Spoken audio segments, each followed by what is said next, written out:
प्रबल उद्यम चेष्टा परिश्रम द्वारा सबकि संभव हो पाए। आज परिवेश दूषित हो जाए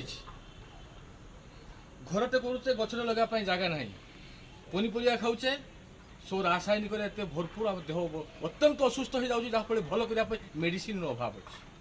तेणु आपण मैंने गोटे ट्रिप माटी आ गोटे ट्रिप खत द्वारा जदि चेष्टा करेंगे तो ये बगीचा करें।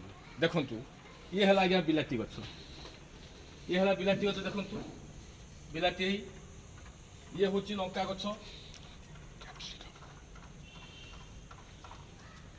ये हूँ अमृतभंडा गछ, ये सब आज्ञा छात उपर जगह ना सब छात उपर किभली करा अमृतभंडा गछ एक देखु बायन गछ बिलाती गछ, ये हूँ लंका गछ देखु ये देखु एक प्रकार नूतन बोईताल, ये बोईताल आप कौन जगह देखा पाई थे।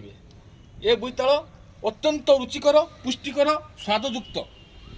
ये बोईताल पर एवं देखु आज्ञा फूल गछ एपटे लंका देखु लंका गछ पाद पकड़ा आज्ञा देखो छात पर जगह ना बायन गचर फूल आसी सुंदर भाव में गछ होती केवल सब जत्न निया प्रत्येक दिन 2 थर पानी दि जाऊँगी ये पानी टैप पड़ी पानी दिया जाऊँगी एक देखो आज्ञा बायन गछ फूल गछ देखो आज्ञा बायन गछ कि सुंदर हो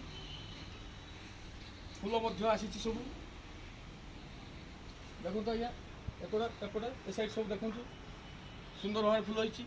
जदि आपण मैंने ये परिश्रम करेंगे छात उपर ये माटी रखिए रखी जदि करें निजे सुस्थ रे निरोग रे अन्य मानी उदाहरण रे आसतु ये देखिए ये गोटे प्रकार देखो आज्ञा सीम भी होती सीम छात उपर लगा जाइए फूल आसी फल भी होती ये बोईताल लगा जाइए छात उपर जाऊँगी। तेणु आपण मान पाखे जदि जगह ना तेज आप गोटे ट्रिप माटी आ गोटे ट्रिप खत आणिकी छात उपर जदि ये परिश्रम करेंगे आपण लाभवान हे आपण उदाहरण हे अन्य मान आदर्श हे। आसतु ये चाष करवा।